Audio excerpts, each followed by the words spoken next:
JEE advance 2022 का ये question एक बढ़िया क्वेश्चन है वेक्टर्स से, और इसमें मैट्राइसेस का भी यूज़ किया हुआ है। तो ये अच्छा क्वेश्चन है, एक बार इसको वीडियो पॉज करके ट्राई जरूर करना, अपना सॉल्यूशन खुद से सोचना और फिर तुम इस सॉल्यूशन को देखना। तो स्टार्ट करते हैं। हमारे पास में तीन वेक्टर्स दे रखे हैं, ए वेक्टर, बी वेक्टर, सी, और इसमें से ए पूरी तरह से गिवन है, बी और सी में सब कुछ नहीं बता रखा, मतलब कुछ अननोन भी हैं। यहाँ पे B2 B3 रियल नंबर्स हैं, C1 C2 C3 real numbers है। उसके बाद B2 B3 पॉजिटिव दे रखा है, मतलब B2 B3 सेम साइन के हैं, A डॉट B जीरो है, इसका मतलब A और B परपेंडिकुलर वेक्टर्स हैं। उसके बाद हमें सडनली ये एक मैट्राइसिस में इक्वेशन दे रखी है। तो स्टार्ट करते हैं। हमारे पास में चार ऑप्शंस हैं और कौन सा सही है हमें बताना है। तो क्वेश्चन देख के अगर हम स्टार्ट करें क्वेश्चन को, तो हमारे पास में वेक्टर्स जो दे रखे हैं ए बी सी, इनसे हम बहुत कुछ स्टार्ट नहीं कर सकते, लेकिन हाँ हमारे पास में जो मैट्राइसिस वाली ये जो इक्वेशन दे रखी है, इसमें हम थोड़ा इसको आगे लेके जा सकते हैं। तो हम क्या कर रहे हैं, मैट्रिक्स मल्टीप्लिकेशन से इसको फर्दर सॉल्व करते हैं। तो ये बनेगा -C3B2 plus C2B3 is equal to 3 minus C1। C3 minus C1B3 is equal to 1 minus C2 minus C2 plus B2C1 is equal to -1 minus C3। तो मैंने जो मैट्रिक्स मल्टीप्लिकेशन दे रखा था, मतलब मैट्रिक्स इक्वेशन जो मेरे पास में थी, उसको थोड़ा सिंप्लीफाई कर दिया, मतलब मल्टीप्लाई करा के ये तीन कंडीशन मेरे पास में आ गई। अब इन तीन कंडीशंस को अगर हम एकदम एल्जेब्रिकली सॉल्व करने की कोशिश करेंगे तो बहुत ज़्यादा उलझ सकते हैं। और अगर तुमने इसको खुद से ट्राई किया होगा तो ये चीज़ तुम्हारे मन में भी आई हुई, चलो ये तीन इक्वेशंस हैं, इनको सॉल्व करते हैं, कुछ कंडीशन बनेगी। क्योंकि इस क्वेश्चन में मैट्रिसेस के साथ में वेक्टर्स भी दिख रहा है, तो ये बात बिल्कुल सोचने की है कि इसमें मैट्रिक्स के साथ साथ ये जो वेक्टर है इसका भी कुछ यूज़ होना चाहिए। तो ध्यान से इस इक्वेशन को अगर मैं एक बार वापस लिखूं तो मेरे पास में है ये B2C3 minus C2B3 is equal to C1 minus 3। Second वाली है हमारे पास में C1B3 minus C3 is C2 minus 1, C2 minus B2C1 is C3 plus 1। तो एक बार थोड़ा सा इन इक्वेशंस को वापस ध्यान से देखो और कुछ ऑब्जर्व कर सकते हो क्या इन तीन इक्वेशंस में, और ये जो ए vector, B vector, C vector दे रखा है।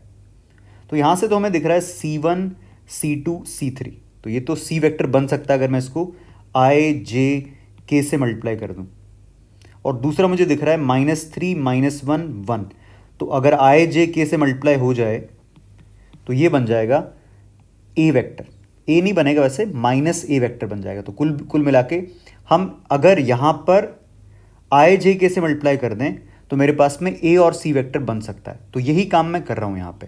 तो ये बनेगा B2C3 माइनस C2B3 आई कैप, और इसमें ऐड कर दिया मैंने plus C1B3 minus C3 cap plus C2 minus B2C1 cap, और राइट साइड बन जाएगा C1 I cap plus C2 cap plus C3 cap minus 3 I cap plus cap minus cap. अब ये साइड तो फिर भी समझ में आ रही है कि ये क्या बन रहा है, सी वेक्टर बनता हुआ दिख रहा है ये, और ये है हमारे पास में 3 I cap plus cap minus cap, ये बन जाएगा ए वेक्टर। तो C minus A right side हमें दिख रहा है। इसको थोड़ी समझदारी से देखने की जरूरत है कि इस तरह के कॉम्बिनेशन हमें वेक्टर्स में कब दिख सकते हैं। थोड़ा सा सोचो, पॉज कर लो अगर वीडियो तुम्हें सोचने के लिए टाइम चाहिए तो, कि B2 minus C3 minus C2 minus B3, C1 minus C1B3 minus C3, C2 minus B2C1, इस तरह की चीज़ हमें वेक्टर्स में मिलती है क्रॉस प्रोडक्ट से। और जिस तरह के कंपोनेंट्स हमें दिख रहे हैं तो हमारे दिमाग में वेक्टर B और C का क्रॉस प्रोडक्ट आ सकता है। तो इसको एक बार हम साइड में लिखते हैं कि अगर मैं B क्रॉस C लिखूंगा तो क्या बनेगा।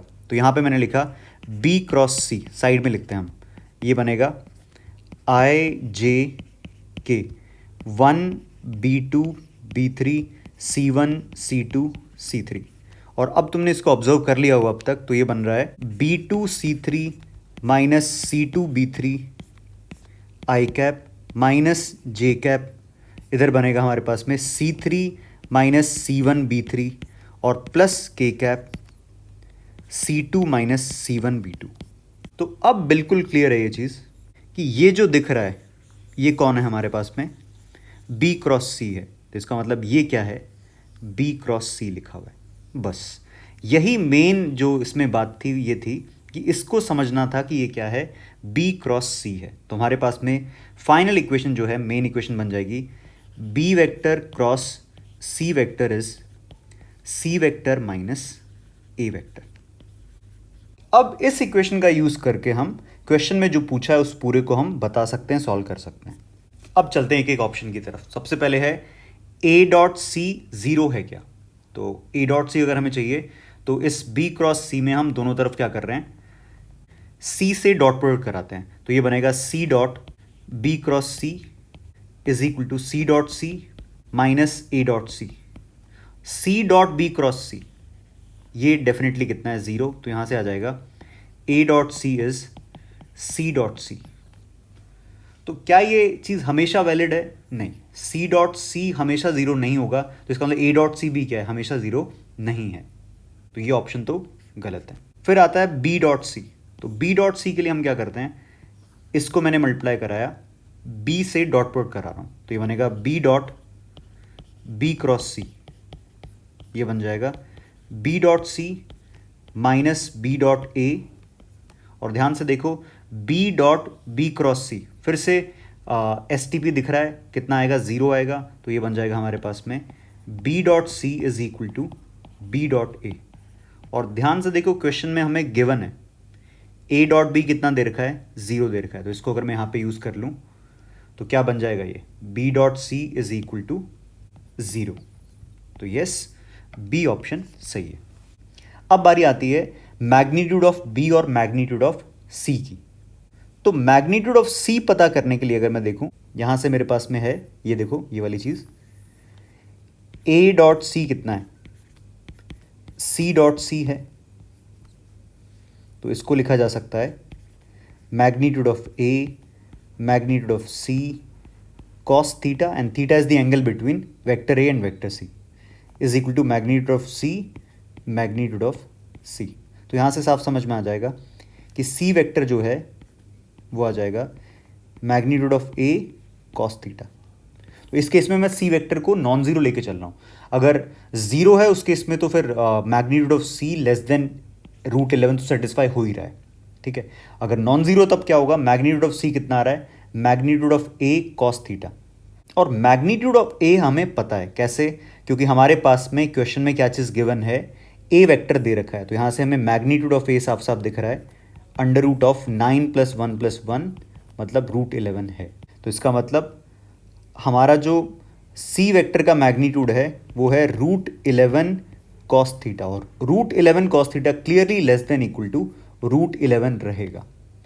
तो ऑप्शन डी जिसमें वो मैग्नीट्यूड ऑफ सी की बात कर रहा है less than equal to √11 correct है। अब बचता है मैग्नीट्यूड ऑफ बी, जो पूछा है सी ऑप्शन के अंदर, मैग्नीट्यूड ऑफ बी कंपेयर करना है। तो मैग्नीट्यूड ऑफ बी के लिए हमारे पास में क्या इंफॉर्मेशन आ चुकी है, हमें पता है B dot C is equal to B dot A is equal to 0।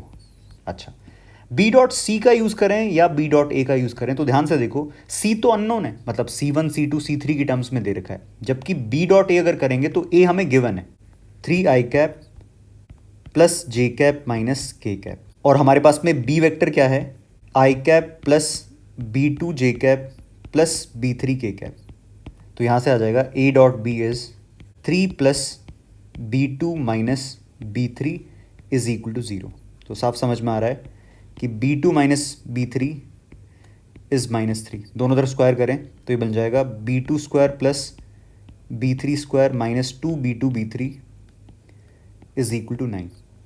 अच्छा, हमें चाहिए मैग्नीट्यूड ऑफ B, और मैग्नीट्यूड ऑफ B कितना आ जाएगा, under root of 1 plus B2 square plus B3 square, और यहाँ से हम देख रहे हैं कि B2 square plus B3 square is 9 plus 2B2 B3, और क्वेश्चन में ये चीज़ गिवन है कि B2 B3 जो है वो पॉजिटिव है, ये चीज़ हमें गिवन है।